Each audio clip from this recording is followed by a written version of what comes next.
Welcome. In this video I'm going to show you how you can fix connection problem with your Echo Buds from Amazon. Okay, so as you can see, I try to pair them with my Android phone, and after a few moments I will have this notification at the bottom that they cannot communicate with my phone. So I'm going to show you my way how to fix that problem.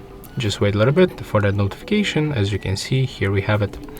So first of all, I can simply recommend you to go back from the Bluetooth. Just close the Bluetooth on your Android phone or iPhone, then simply turn off Bluetooth.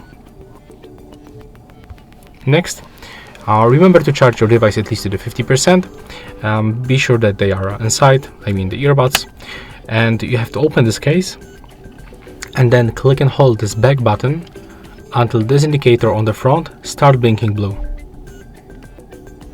Just like that. Right now we can release that button, and we have to put close this case to our phone, and do not close this cover, that's important.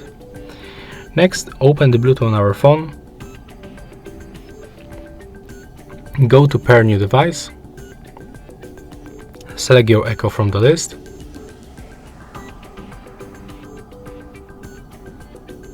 now just be patient and wait a little bit, and as you can see, looks like right now we are fine. Yeah, right now it works. So that's my way to fix the connection issue with the Echo Buds from Amazon. Thank you guys for watching. Leave thumbs ups, comments and subscribe to our channel.